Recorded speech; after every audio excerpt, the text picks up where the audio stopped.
এসপির ছেলে মার্ডার হইছে, ওর সাথে আপনার কি সম্পর্ক ছিল? ও তো আমার বয়ফ্রেন্ড ছিল।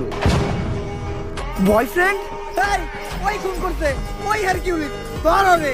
স্যার, ও তো আমার বয়ফ্রেন্ড ছিল, এখন তো নাই, এখন তো আমি সিঙ্গেল। সিঙ্গেল? আমি জানতাম তোমার মতো একটা মায়াবী মেয়ে কখনো খুনের সাথে জড়িত থাকতে পারে না। তুই হুদাহুদি ওরা সন্দেহ করছিস। আচ্ছা, তোমার আর ওর যখন রিলেশন ছিল তখন তোমার আর ওর ভিতর কি কি হয়েছে তদন্তের জন্য জানতে চাইছিলাম। এই ধরেন কিস। কিস? কইছিলাম না ও খুন করছে, ওই হারকিউলিস, ধর রে। আরে স্যার, আমি তো ফোনের মধ্যে কিস করছিলাম। ও, ফোনের ভিতর কিস করছিলেন?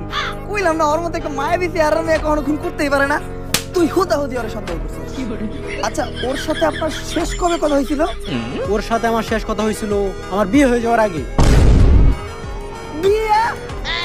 তোরে কইছিলাম না আমি ওই আসল আসামি, ওই হারকিউলিস।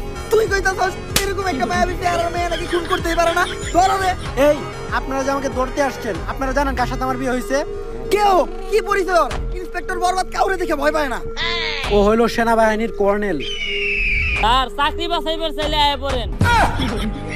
বাল ফিরু। ওর নাম নিতু, বাইঙ্গা তো দিল আপনার প্রেমের সেতু। নারী কত সুন্দর ছলনা করে রে, ছলনার জন্য নারী সেরা রে।